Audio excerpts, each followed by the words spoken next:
So thank you for joining us for this webinar series, Expert Insights for Workplace. My name is Kris Kafer and I'll be your moderator for today. I'm a clinical psychologist and I'm part of the education team at the Black Dog Institute, and my role, I'm involved in developing and facilitating programs for workplaces and health professionals.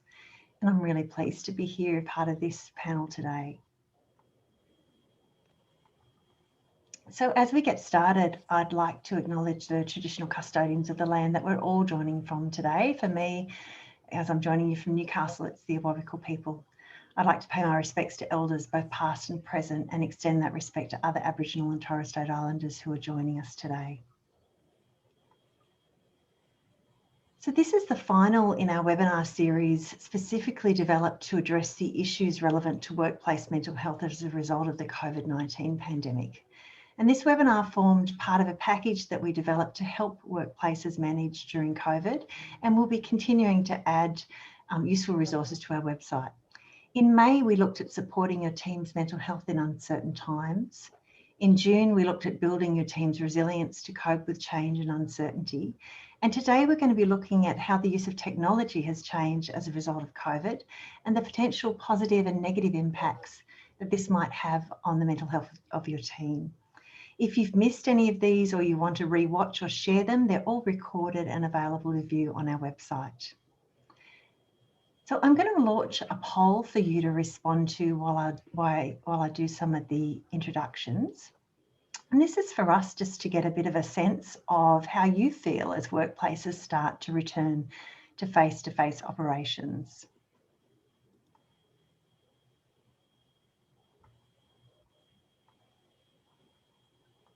Excuse me. So let me introduce our panel today while you're doing that poll. So we have with us Sam, who's the Chief Psychiatrist at Black Dog Institute and an Associate Professor at UNSW, as well as running the Black Dog Institute's clinical services. Sam also runs a program of research focused on the links between work and mental health. Welcome, Sam. Hi, thanks.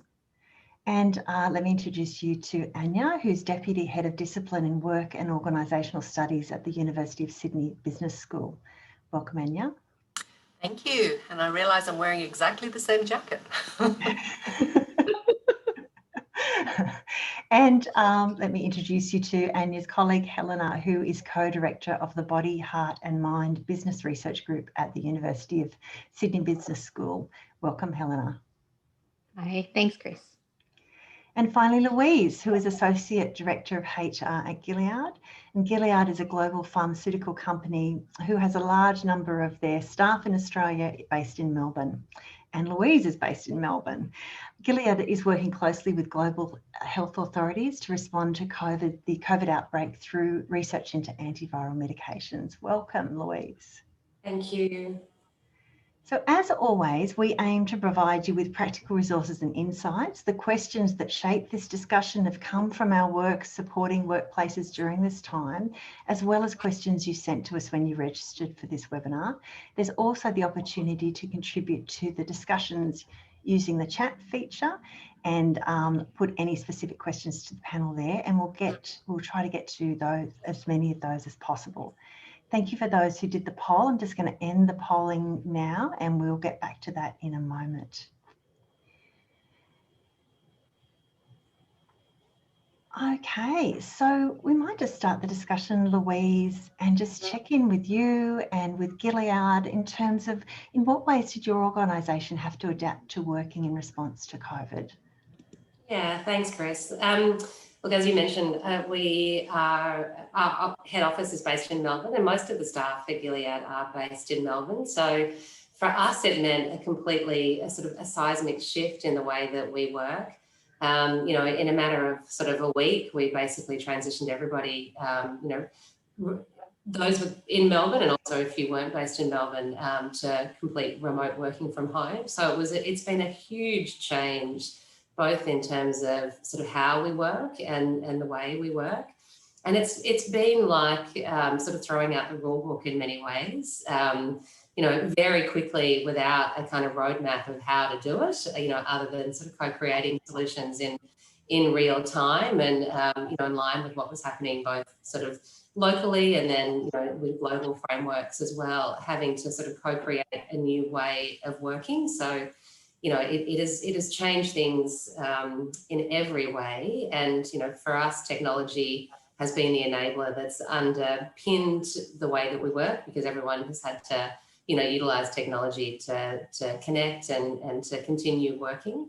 And for us, one of the big things was really underpinning that change to the way that we're working with, the focus on mental health being at the forefront. So, for us, because it was, effectively crisis mode and, going through all these changes in the middle of a sort of crisis, making the decision that mental health and employee readiness around these changes was at the forefront of those decisions that we made as an organisation, and that became the sort of guiding principle. And everything around it, was based on using that as the sort of guiding light. So, in terms of the way that teams worked, in terms of the way that we, found solutions around role changes, in terms of how we utilise technology, sort of every facet of work was then leveraged on the back of that being the guiding principle. And in terms of those adaptations, what do you think the organisation will keep moving forward? Yeah, look, it's a great question. And I think time has provided sort of wonderful lessons in terms of what's worked. I think when we first went, into this shift to remote working, it was kind of like a bit of a frenzied list of activities, in terms of doing a whole lot of things at once to try and maintain engagement and find ways, to move to a sort of new way of working. And then over time, we have learned to sort of slow down, and to accept that this is the new normal and we're working that out as we go. And in some ways that less is more. And the reason I say that is because one of the biggest shifts that happened that we will continue to do is around flexibility. So, enabling flexible work practices, both in terms of where people work and how they work will be one of the biggest adaptations that will continue. And then also another really critical one for us is to really focus the shift to finding ways to empower and drive accountability, because there isn't a what we've learned is there isn't a one size fits all solution. When we look at, adaptations, because everyone's circumstance is so different. Yeah.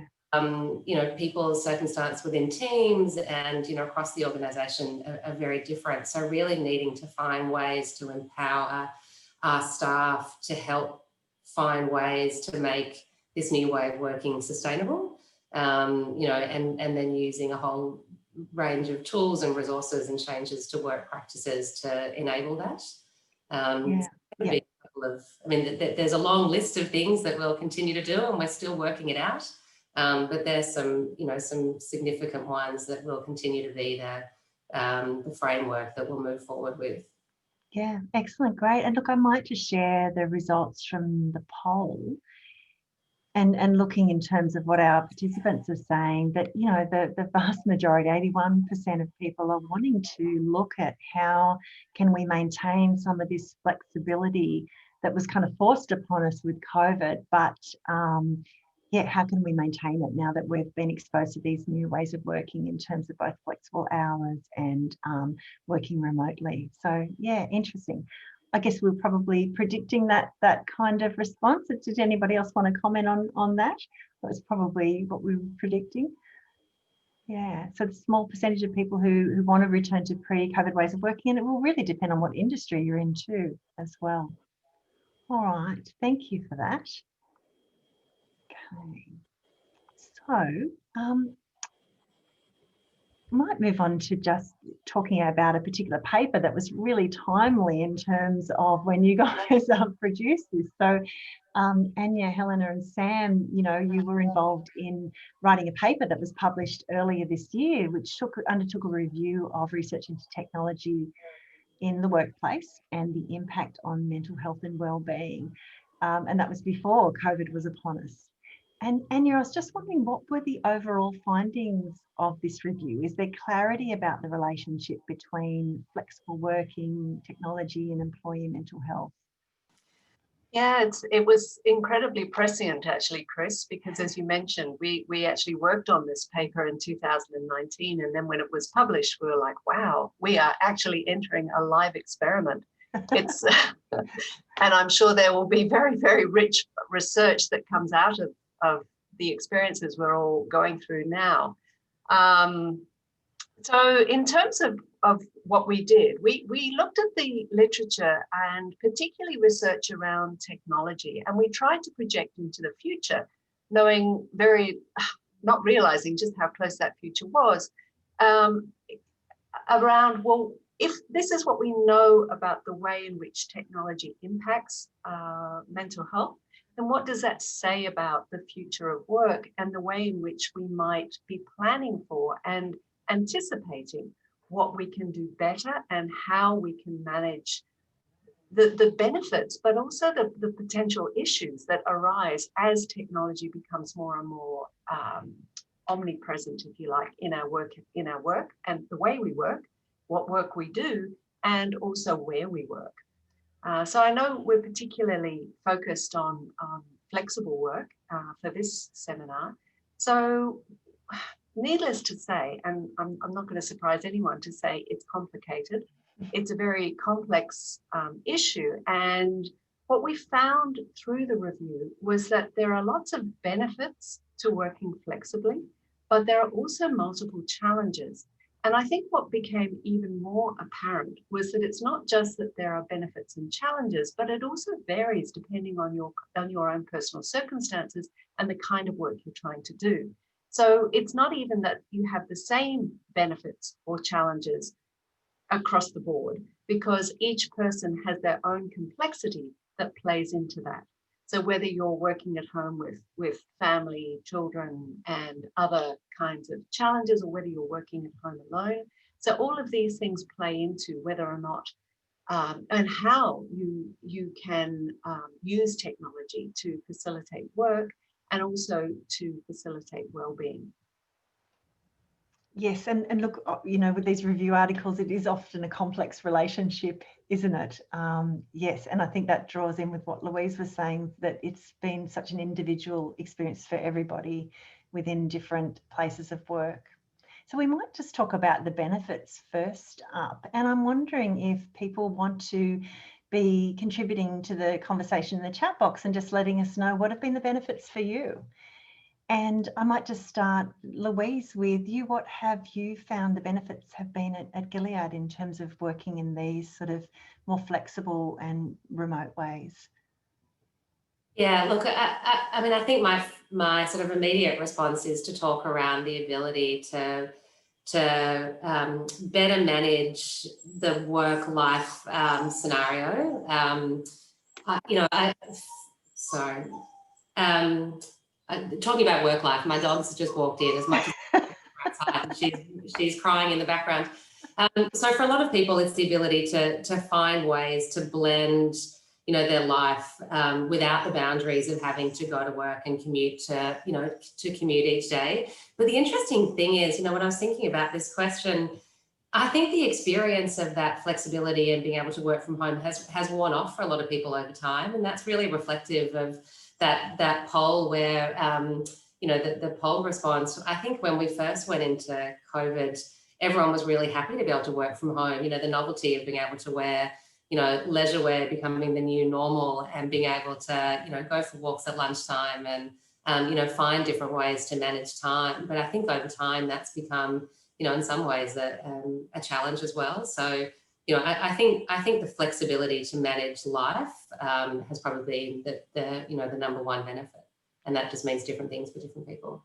Yeah, and I think it's when we have the choice to be flexible or when it's sort of thrust upon us. So as we're coming out of COVID, you know, perhaps we'll have choices and options, whereas, you know, when we were thrust into the social restrictions of COVID, we didn't have any choice at all. And you guys in Melbourne, it's been very much that case, hasn't it? Yes, Sam, did you want to comment?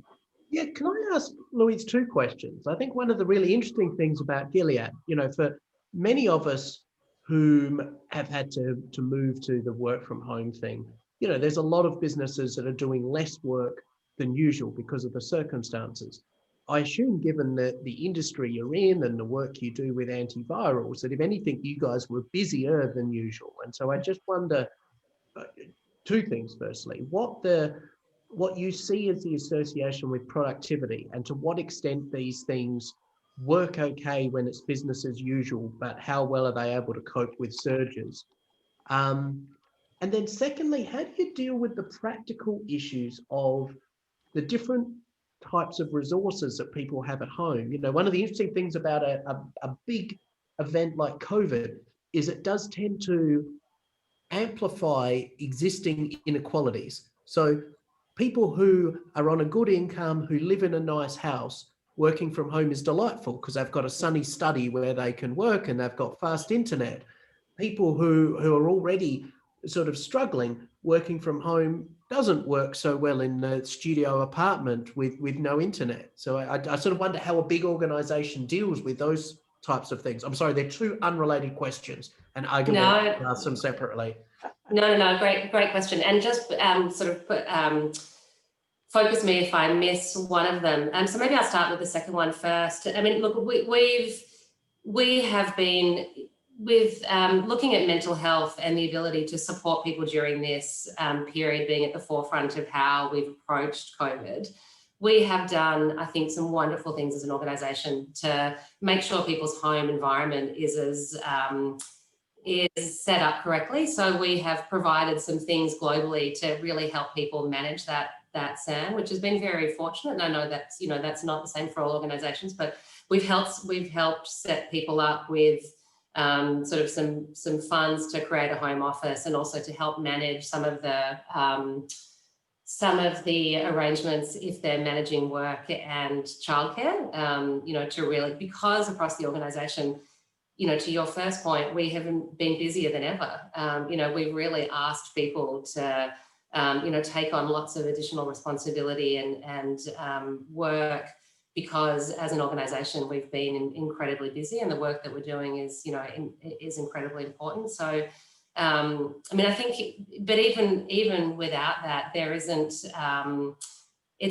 we're not able to make sure that everyone's home circumstance is the same. And, you know, it's as easy for everybody working from home, because for a lot of us, we're homeschooling or we're working in, you know, isolation, or we have different circumstances. So, I mean, I think we've tried to start with the right intent of doing what we can, and then empowering managers to have conversations with people when there are challenges to that, or we need to find different solutions to enable people to continue to work successfully, because, you know, productivity has continued to be very high. Does that answer that question, Sam?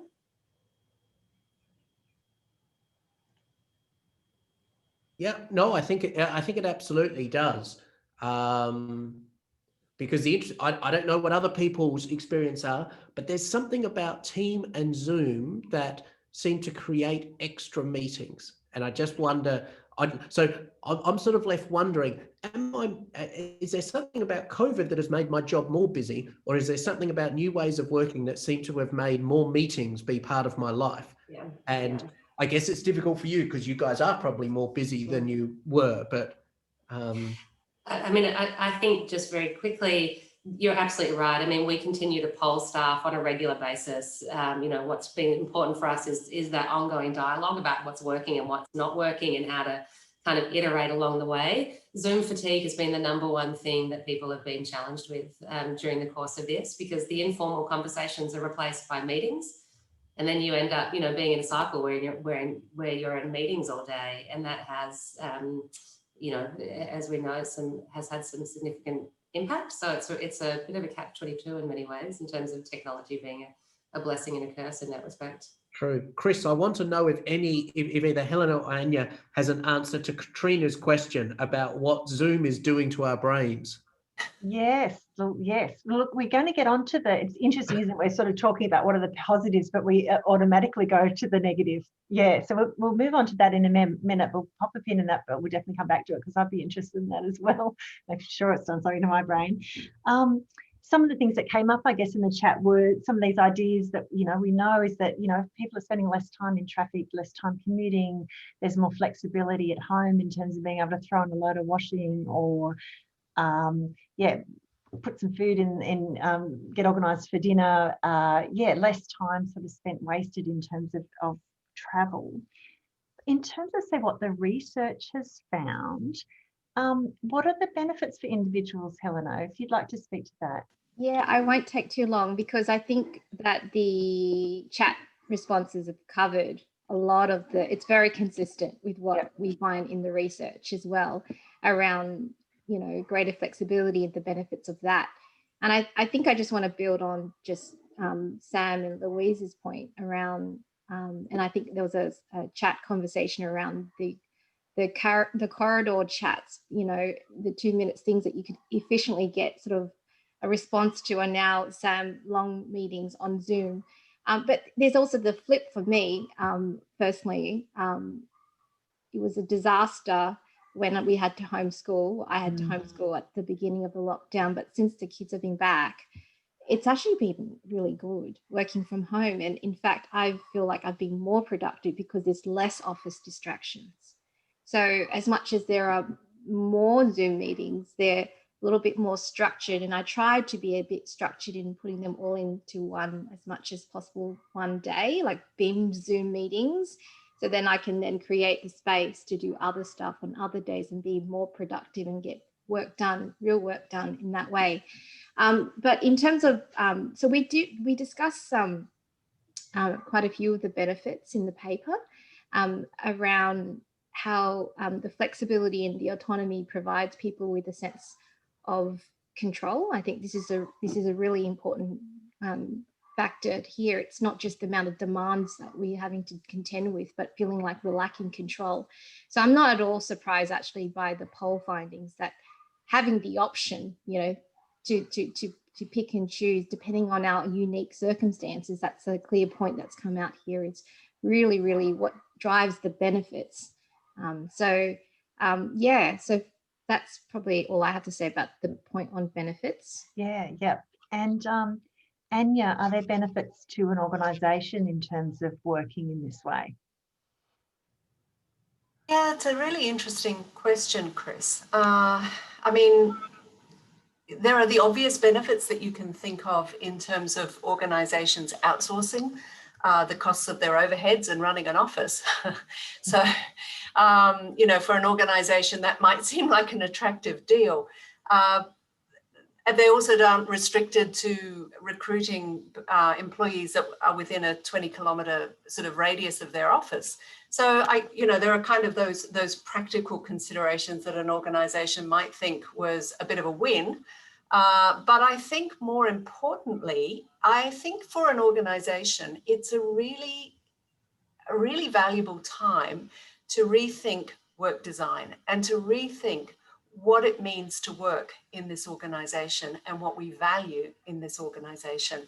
And I think that's really important and actually quite challenging for managers and leaders, because as they think about their role and perhaps the way they have in the past supervised people and perhaps even micromanage situations,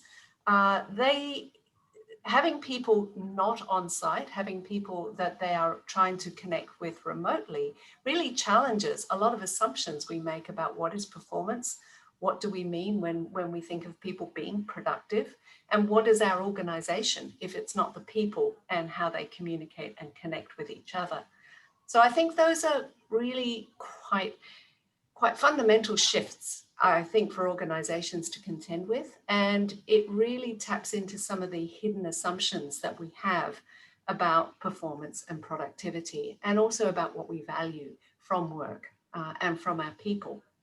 So, for example, Helena mentioned doing real work, so I'll challenge her on that, and mention that, a lot of the real work is actually done in those corridor conversations, and maybe we'll come back to that. But I think one of the important things for an organisation to do is to not just slip into a kind of, we'll do our work, we'll just do it remotely, but using this as a shift in thinking about what the organization's purpose is and how we achieve that. That's not said lightly. That's a tough ask, but I do think it's an enormously important opportunity for organizations to really question this.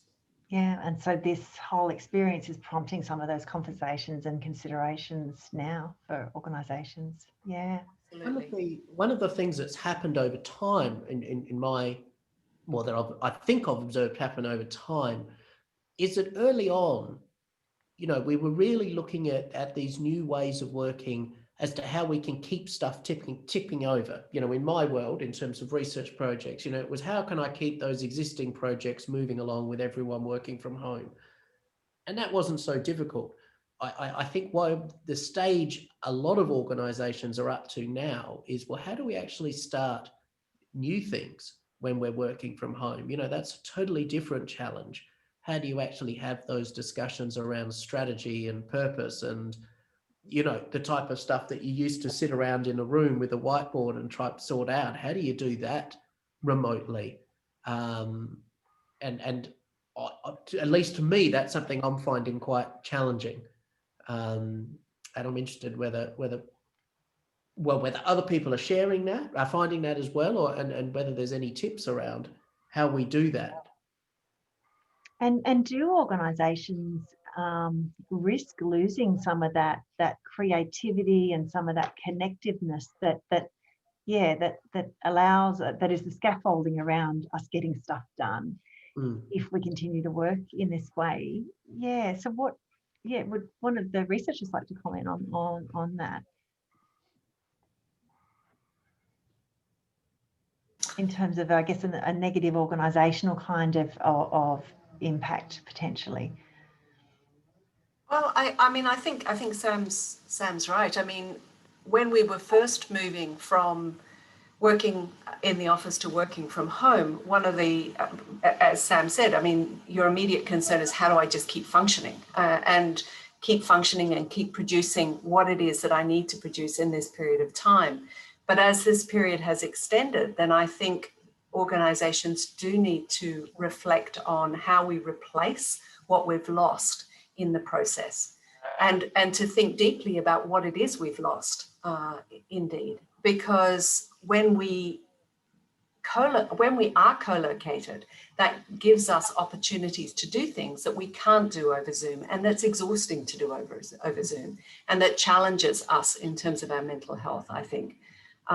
Because we are relying on so few cues about how people are doing, what they're thinking, those little inadvertent winks or and I don't mean that, you know, I'm sort of like, you notice that somebody's actually not agreeing with you just through their body language, and you lose that. You do lose that a capacity to read the room when you're on Zoom.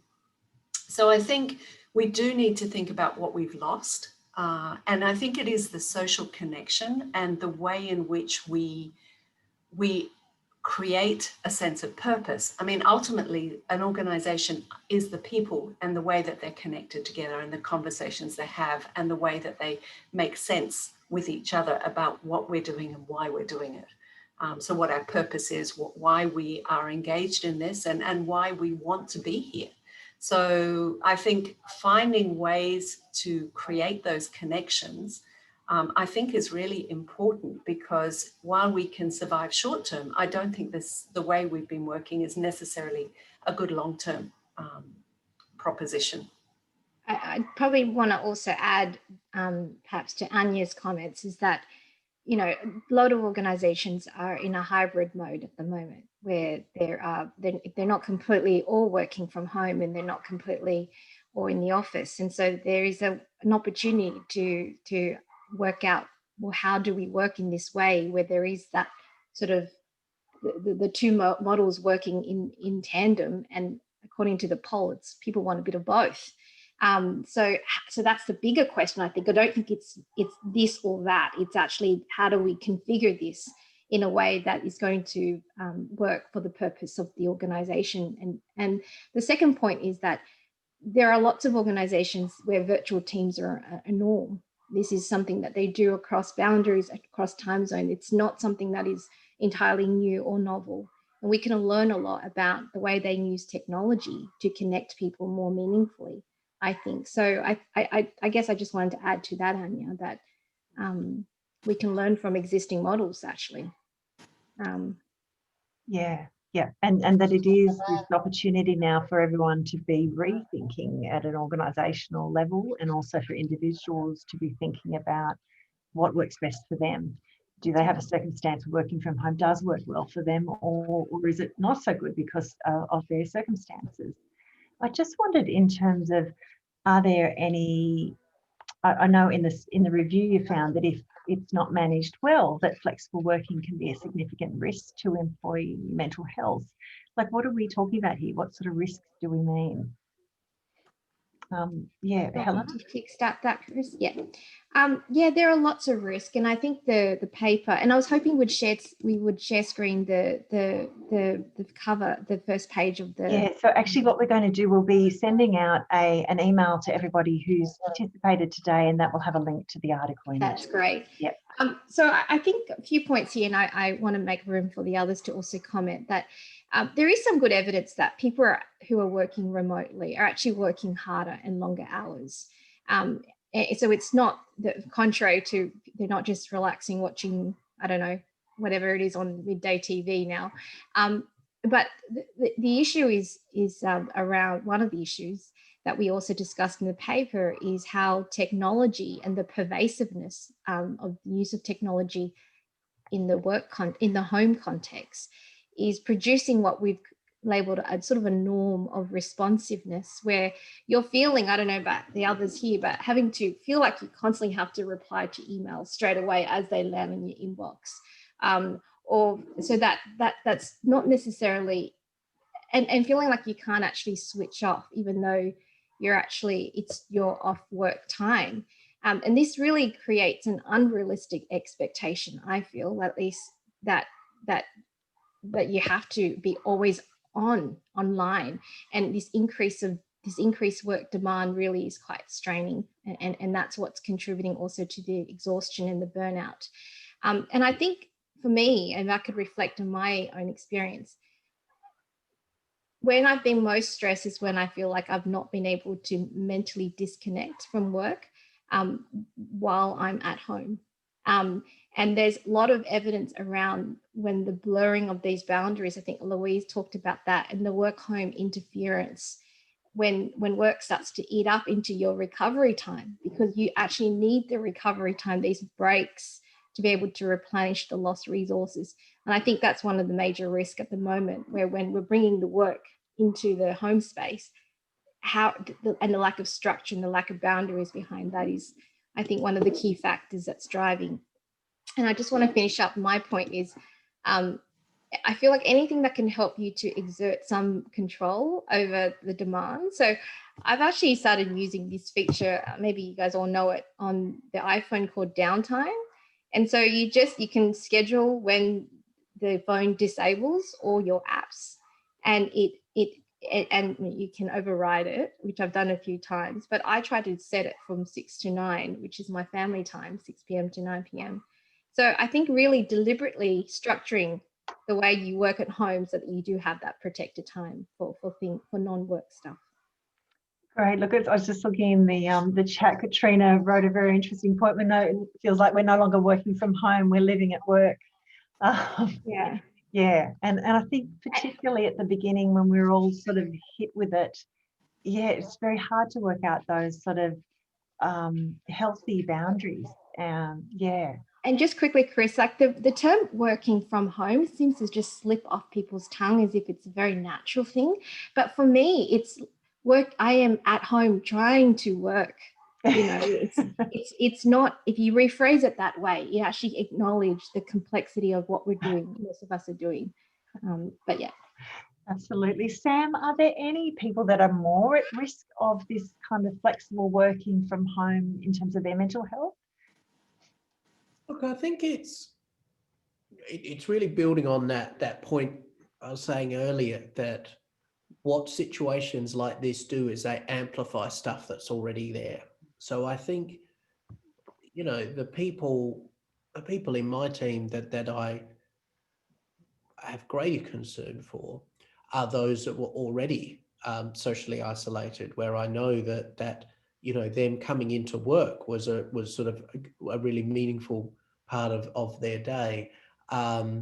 Those people that I think where you have people whom are prone to anxiety and rumination, I being alone in a room with nothing but work to think about is not very useful. You know, I think there's a lot of people who really use the external structures around them, both in terms of the structure of the workday, but also the people around them, to sort of keep some of that rumination in check. And so I think when you're suddenly working from home alone, then that can quickly run away. So I think, you know, people who are anxious or ruminators, people who are socially isolated, they're the ones that you worry about more.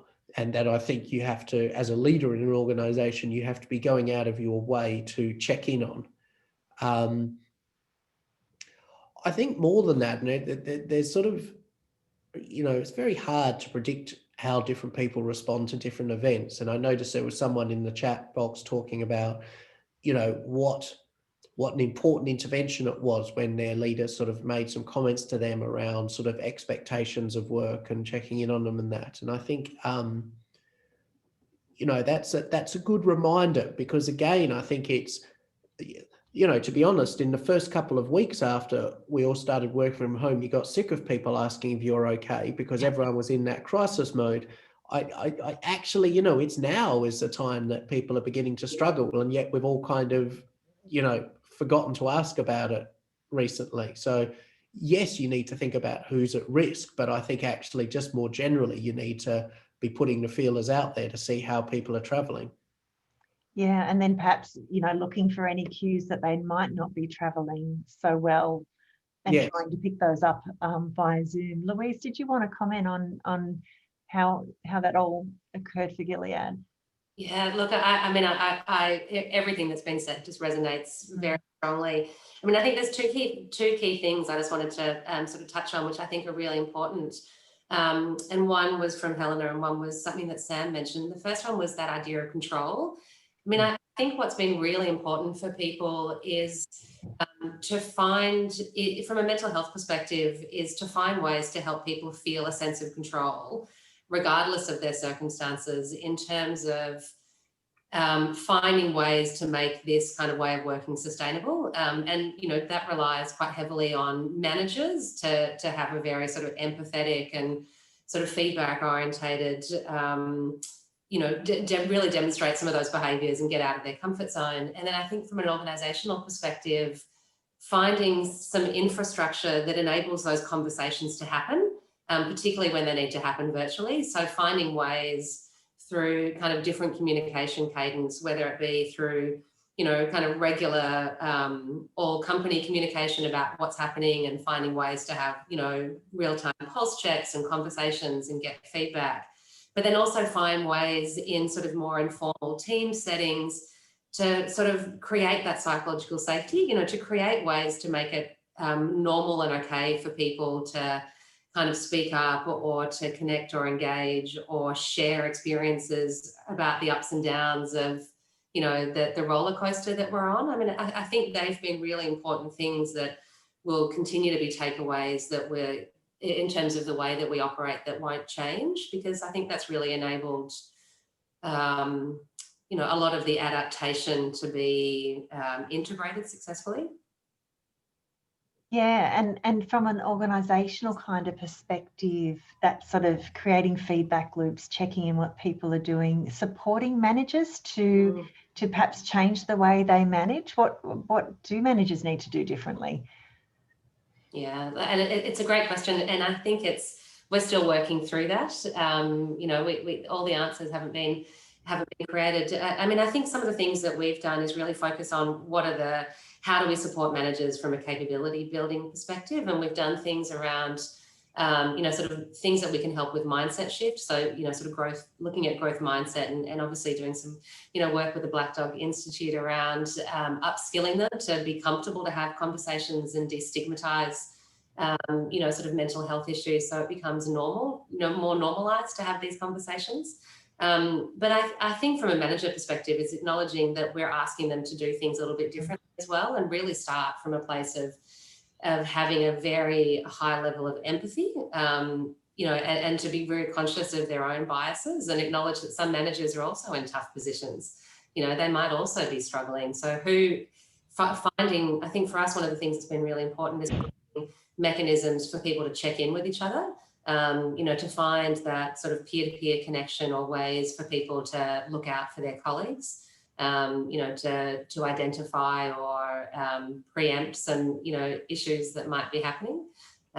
So in many ways, really looking at some different capabilities that we need to support, both our employees and managers build to work in this environment, and acknowledge that it is different and we don't have all the answers, and we can co-create a lot of them together, but help us understand what matters to you and what you need, and we can work out ways to support that.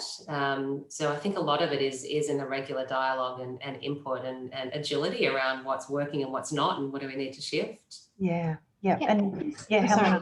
Kris, can I just add to Louise's point, because I thought that was a really good point around leaders' own mental health. What we've noticed recently in a few reviews we've done of the leadership literature is that there's been always a traditional emphasis on how leaders impact the followers or their team members' well-being and their mental health, but less so on how the mental health of leaders actually, and that's still quite a gap in the literature. And I think that's quite critical, that in this type of discussion, that we don't forget the need to support managers who are having to do quite a bit and much more in this difficult time, not only to look after themselves, but to be able to look after their team. So I think that's and it's around not just training, but actually supporting them in other ways, and resourcing as well, and setting them up to actually succeed and not to fail. Yeah, exactly. So there's a sense of we're asking more of managers. We may be needing to teach managers new skills to kind of manage in different ways, but also that there's a stress and a strain on them as well. Sam, is there anything that we can be doing to support managers to kind of help them a bit more? It sounds like Gilead is doing some things. Are there additional things we can be doing? Yeah, I mean, I think, look, I agree with Helen's point that there's really two separate discussions with managers. There's what they need to be doing to support their team, but then what should be happening to support them. And I guess, in a way, it becomes a bit circular. If you get all the levels of management in the organisation, then it should sort of happen. But I guess, I think these days, if an organisation asks me what they should be doing in terms of mental health and well-being, I would say that getting your managers trained up in the basic skills on how to have conversations about mental health and recognise when people are struggling is really the number one thing. And I'd do that long before you bother doing any mental health awareness or things like that, which don't really have much benefit. So I think any organisation should be doing that.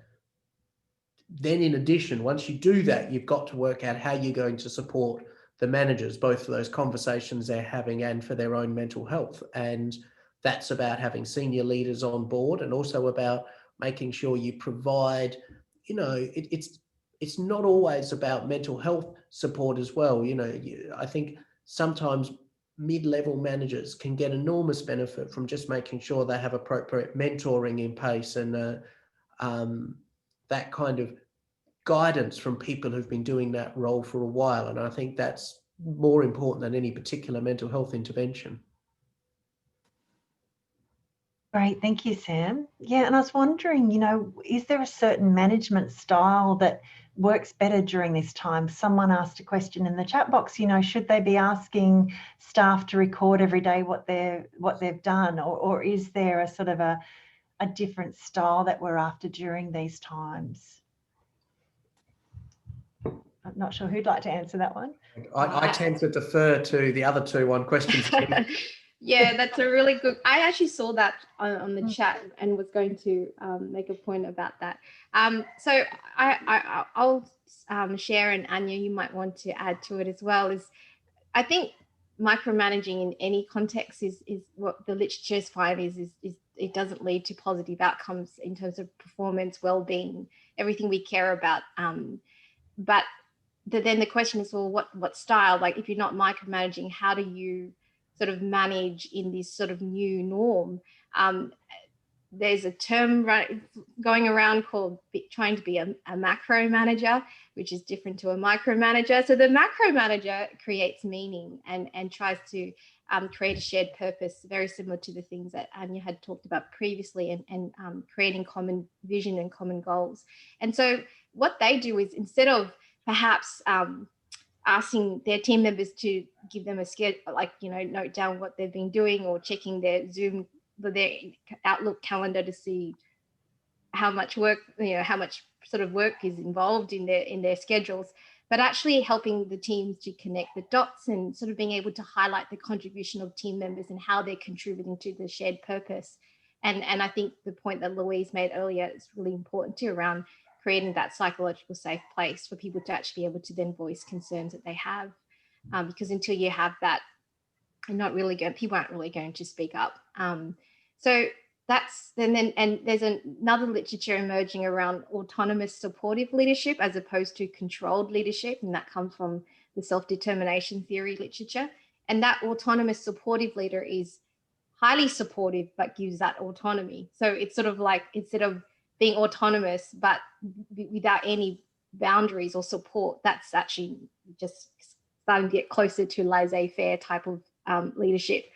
So there's this balance of giving people the autonomy and giving them responsibility and account and empowering them, but at the same time checking in a way that, and communicating with empathy and trying to understand where they're coming from, what their situation is. That's a supportive element. And it sounds like that needs to occur within a workplace that has a psychologically safe kind of framework, and well-being's at the heart of everything. Yeah. And being able to train managers to be able to enact these behaviours that we're talking about, that is more reflective of someone who is autonomous, supportive, as opposed to controlled and autocratic. Yeah. Helena, in terms of those different styles of management, to what extent are they driven purely by the personality of the people, as opposed to the culture of the organisation they work in, as opposed to actually training their behaviour? I mean, I'm sure all three have an influence, but I think I'm just intrigued as to whether you feel one is more dominant than the other. I do. So if I was an individual different psychologist, I'd say that no, it's the personality. And unfortunately or fortunately, I don't know, being an OB scholar, an organisational behaviour sort of psychologist, I'm very much, Anya and I share the view that the context and the climate that leaders are in very much shapes their behaviours, and the role modelling that they see above actually has a huge influence on how they then behave in relation to their followers or team members. But it's complex, right? All these things interact, but I very much believe that the culture and the climate of the organisation has a huge role to play in dictating these behaviours. And they are behaviours, and to me, behaviours are malleable. They're not sort of leadership traits that people are born with and therefore fixed for life, but are actually behaviours that you can modify through training, through mentoring and support. Yeah.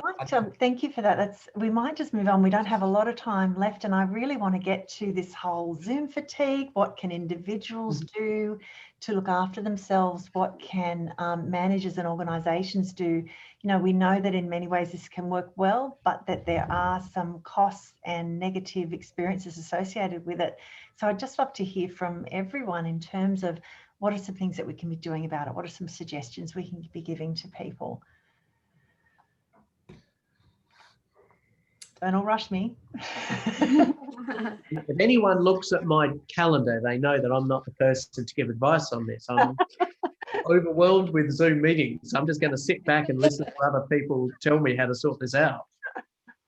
Look, I don't know if I'm going to have all the answers for you, Sam, but from kind of lived experience with a group of employees that, you know, all talk about the Zoom fatigue. I think when I reflect back, some of the simplest things we've done have been the things at an organisational level that have had the biggest difference. So, you know, in response to that sort of sense of isolation and fatigue and not being, you know, sort of feeling a bit overwhelmed, we made some really simple changes that had a really positive impact. So we've done things like, you know, the GM has put lunch breaks in everybody's diary and said, right, people aren't having meetings across the organisation, including the leadership team. So that becomes a sort of consistent way of working.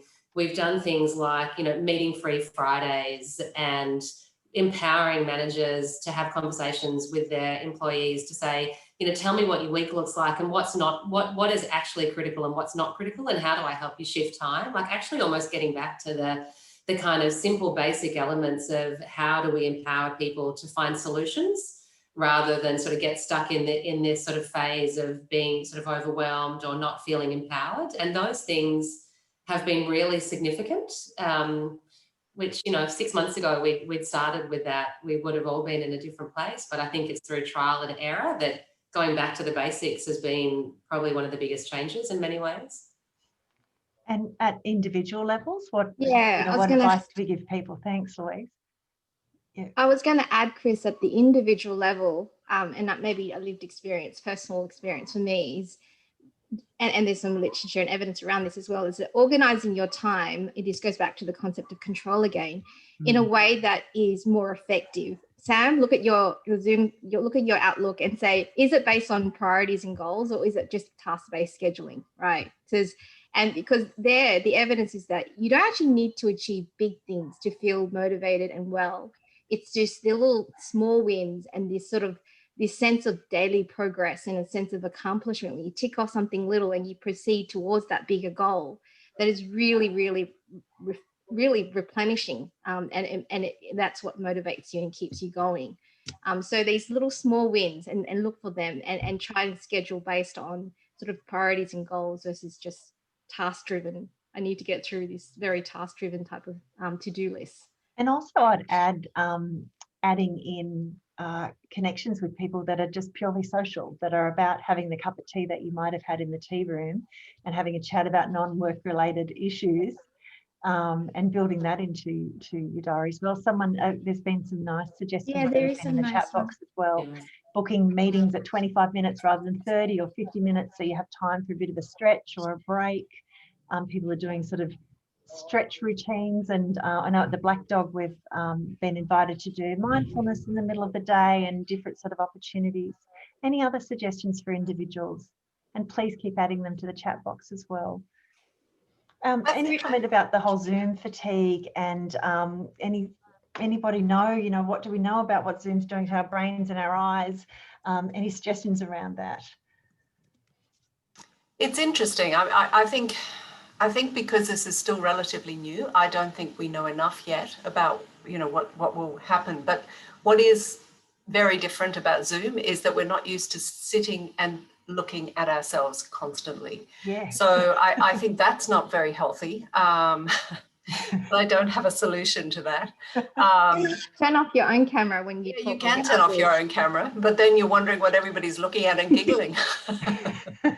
Yeah, I think there were lots of comments in the chat around using the phone. It's almost like we're going back to old school technology now, using our phone, and that's something that we've done is as many meetings as possible don't have over Zoom, make them walking meetings. Schedule your one-on-ones or your small conversations to be, over the phone, so you can do things at the same time or get outside. There was some other comments that I completely agree with about having slightly shorter meeting times, because, scheduling time to have a break regularly it enables that sort of, needed kind of rejuvenation during the day. So again, some of those sort of simple hacks can be really, really powerful. Good, and there's some great ones coming through in the chat box. We're going to have to wrap up in a minute, but Sam, I was just going to get you to speak to these next couple of slides in terms of how we can actually be using technology in ways to help, look after ourselves during this time. Yeah, and I would you know, one of the themes that has really come through this discussion for me is that when we think about how to look after your mental health, we're not just talking about, you know, traditional psychological mental health interventions. All these little things about how you do your daily scheduling and that are clearly a big part of keeping people well. That said, if you wanted to sort of explore further, there's a couple of options we wanted to put up. So firstly, the Black Dog website, which we've got here, firstly, it's got a page up there about working from home and working during a time of COVID with some practical tips there. Secondly, if you're in charge or at least have a role in an organisation, there's the Workplace Mental Health Toolkit, which is sort of a whole lot of resources that you can use in trying to piece together what you're doing in your workplace. And obviously, we've got our Workplace Mental Health team that are on hand to help you with that journey if you want. Moving on to the next page. Is there a next page? There is a next page. Okay. Moving on to the next page. Then I suppose this is more about as you as individuals. So certainly when you go to the Black Dog website, the page that's there as one of the pages that are promoted on the landing page is all about working during COVID, and what we've pulled together there are a whole lot of resources, both for organisations and for individuals. But three that we wanted to highlight here. I'll start off with the middle one, the online clinic. So if any of you out there are just sort of wanting a mental health checkup to see how you're traveling, this is, you can click on that link or put in that thing into your browser. You're allowed to, you're totally anonymous, answer some questions about your symptoms. You get a mental health report, which you can read, ignore, print, email to yourself, whatever you feel is useful. But in addition to that report, you'll also get links to some of the online resources which match the type of symptoms you're having, or if you don't have any symptoms, which we think will help keep you well. If you want to skip that and you think you know what you want already, then My Compass or This Way Up are evidence-based, self-directed treatment packages that you can do to address depression or anxiety symptoms. And certainly both of them at the moment are free for you to undertake some of those courses.